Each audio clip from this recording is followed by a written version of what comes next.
आप सभी को इंडियन एजुकेशन में स्वागत है। आप लोग को पढ़ाने के लिए लाई हूँ एनाटॉमी एंड फिजियोलॉजी। तो एनाटॉमी एंड फिजियोलॉजी में आज क्या पढ़ना है, तो परसुकाय के बारे में पढ़ाने जा रही हूँ। तो देखिए, आप सभी वीडियो अच्छा लगे तो वीडियो को लाइक और सब्सक्राइब जरूर कीजिए। तो ये क्या है कि आज चैप्टर 6 में अस्थि संस्थान, कंकाल तंत्र, स्केलेटल सिस्टम पार्ट में आज पढ़ना है रीब के बारे में, मतलब रीब के बारे में पढ़ना है। परसुकाय या पसीलिया को ही क्या कहेंगे, रीब। परसुकाय या पसीलिया का ही नाम क्या है, रिब्स।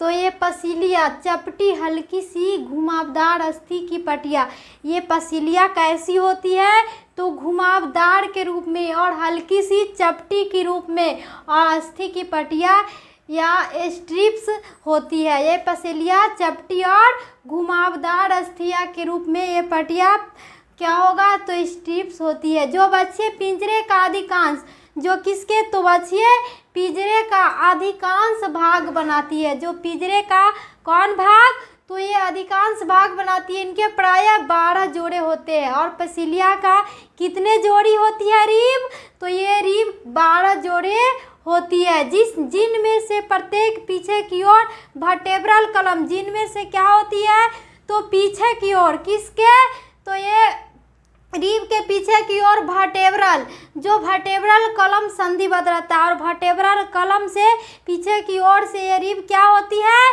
तो ये जुड़ी रहती है, संधिबद्ध रहती है।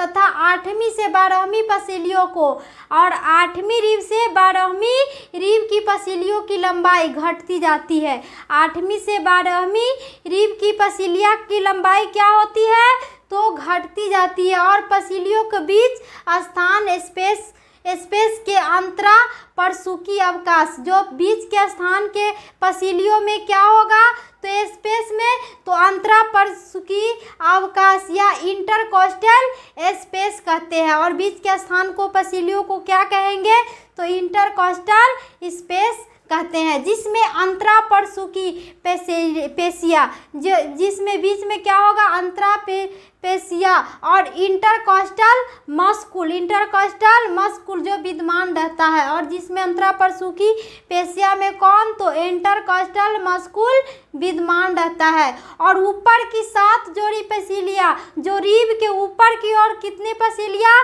तो 7 जोड़ी पसीलिया, पहली से 7वीं पहली प्रत्यक्ष हाईलाइन कार्टिलेज, कौन कार्टिलेज, तो हाईलाइन कार्टिलेज से बनी कॉस्टल उपास्थियों के द्वारा, और हाईलाइन कार्टिलेज के द्वारा कॉस्टल उपास्थियों को द्वारा स्टर्नम से जुड़ी रहती है। और किससे जुड़ी रहेगी, हाईलाइन कार्टिलेज, तो ये उपास्थियों से जुड़ी रहती है, स्टर्नम उपास्थि से जुड़ी रहती है। और इन्हें वास्तविक पसीलिया, इन्हें क्या कहेंगे, तो वास्तविक पसीलिया, मतलब ट्रू रिब्स कहेंगे, सही रिब, वास्तविक पसीलिया कहा जाता है। क्योंकि ये वर्टेब्री एवं स्टर्नम दोनों जुड़ी रहती है, क्योंकि ये वर्टेब्रा और स्टर्नम क्या होती है, तो जुड़ी रहती है। और नीचे की 3 जोड़ी पसीलिया, नीचे की जो 3 जोड़ी पसीलिया, 8वीं से 10वीं पसली, 8वीं से 10वीं पसली को अवास्तविक पसीलिया, जिसको क्या कहेंगे, 8वीं से 10वीं को, तो अवास्तविक पसीलिया, फॉल्स रिब्स कहा जाता है। और इसको क्या कहा जाएगा, 8 से 10 को, तो फॉल्स रिब्स कहा जाएगा, अवास्तविक पसीलिया कहा जाता है। क्योंकि ये अप्रत्यक्ष रूप से केवल स्टर्नम से जुड़ी होती है। और ये किससे जुड़ी होती है, प्रत्यक्ष रूप में, तो स्टर्नम से जुड़ी होती है। और 8वीं 10वीं अवास्तविक पसीलियों में, 8वीं 10वीं अवास्तविक पसीलियों में कॉस्टल कार्टिलेज होता है। और अवास्तविक पसीलियों में कौन कार्टिलेज होता है, तो कॉस्टल कार्टिलेज होता है, जो एक दूसरे से, तथा 7वीं पसली की कार्टिलेज, कौन, तो 7वीं पसली की कार्टिलेज से जुड़ी रहती है। और 11वीं एवं 12वीं पसीलियों को तैरती, ये 11वीं और 12वीं पसीलिया क्या करेगी, जो 11वीं और 12वीं रीब जो तैरती या फॉल्टिंग पसीलिया, फॉल्टिंग्स रिब्स या कहा जाता है, जिसको क्या कहा जाएगा, तैरती या फैल्टिंग पसीलिया फैल्टिंग रिब्स कहा जाता है। इनके अग्रभाग स्वतंत्र रहते हैं और इनका अग्रभाग क्या होती है तो वह स्वतंत्र रहती है तथा ये केवल वर्टेब्रल कॉलम से जुड़ी होती है। और ये किस कॉलम से जुड़ी होती है फैल्टिंग पसीलिया तो वर्टेब्रल कॉलम से जुड़ी होती है। नौवीं पसीलिया तीसरी से नौवीं रिब पसीलिया प्रतिरूप पसीलिया टाइपिकल रिब कौन रिब तो टाइपिकल रूप प्रतिरूपी पसीलिया कहलाती है। ये तीसरी से नौवीं पसीलिया प्रतिरूप पसीलिया क्या कहलाएगी तो टाइपिकल रिब्स कहलाती है। जो प्रत्येक प्रतिरूपी पसीली में एक काय या दंड होता है। प्रत्येक प्रतिरूपी पसीली में एक काय मतलब बॉडी होता है और एक क्या होती है तो वर्टेब्रा होती है। बॉडी और सेप्ट बॉडी और दंड होती है। अग्र एवं पश्च दो छोर अग्र एवं पश्च दो छोर एंटेरियर व्यू और पोस्टेरियर व्यू। जो एंटेरियर व्यू और पोस्टेरियर आगे का और पाछे का ऊर्ध्व एवं ऊर्ध्ववर्ती सुपेरियर इन्फेरियर सामने का और पीछे का दो बॉर्डर तथा ब्राहा एवं आंतरिक दो सतहें होती है। एक बाहर की ओर एक अंदर की ओर दो सतहें होती है। जो पसली का पश्चे छोर जो पसली का क्या होती है तो पश्चे छोड़ जो पोस्टेरियर इंड जो समाप्त होती है वहाँ पर जो वर्टेब्रा से जुड़ा रहता है। और ये क्या रहेगा पश्चे सेप्ट तो वर्टेब्रा से जुड़ा रहता है। पर एक शीर्ष हेड ग्रीवा जो एक शीर्ष क्या है तो नेक हेड ग्रीवा तो था ट्यूबेरिकल होता है और एक हेड ग्रीवा नेक क्या होती है तो ट्यूबेरिकल होती है।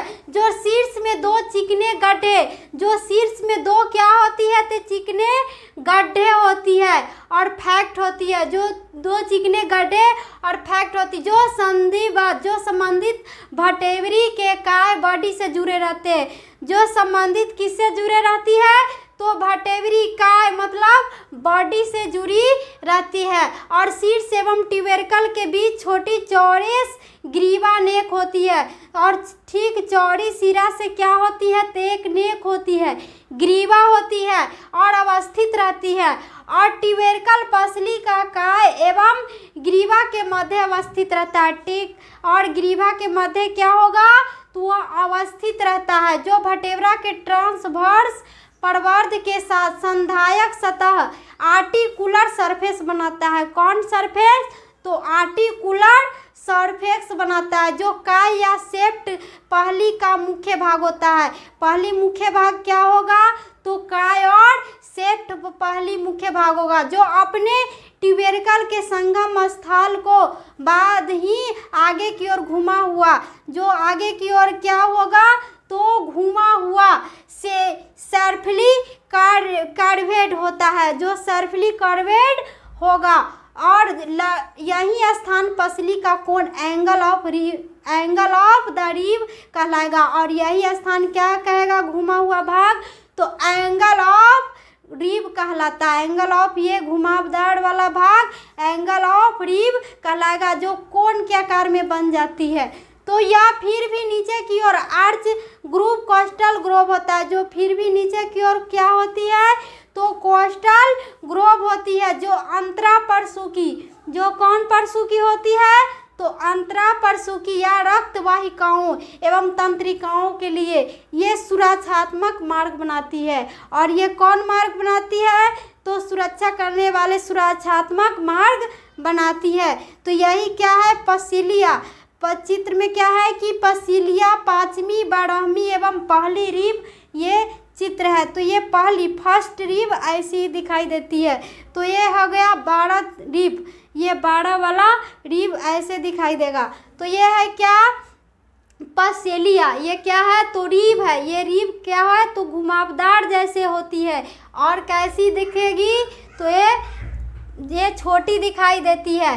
तो ये डेमी फैक्ट 4 ये क्या है वर्टेब्री बॉडी एवं ये मुंह वाला भाग पहला और ये हेड होगा। और ये क्या है मोटा वाला भाग तो नेक है। ये demi facet 4 vertebrae body of same number. तो ये सेम नंबर दोनों वर्टेब्री नंबर है। तो ये क्या है ये क्या है तो नॉन आर्टिकुलर पार्ट ऑफ ट्यूबेरिकल। ये नॉन आर्टिकुलर पार्ट क्या है तो एक ट्यूबेरिकल है और राउंडेड सुपेरियर ब्रोबड। और ये एंगल है, ये क्या है तो एंगल के रूप में बन जाती है कौन तो पासिलिया एवं रिब। ये कॉस्टल ग्रोव है, ये क्या है तो costal groove. Articular part 5 rib, ये क्या है तो ये 5 वाला रिब 5वां रिब है। और ऑफ ट्यूबेरिकल आर्टिकुलर ट्यूबेरिकल पार्ट है, ये आर्टिकुलर का पार्ट का ट्यूबेरिकल है। तो सेप्ट इन्फेरियर बॉर्डर, ये सेप्ट इन्फेरियर क्या है तो बॉर्डर है, आगे वाला बॉर्डर है।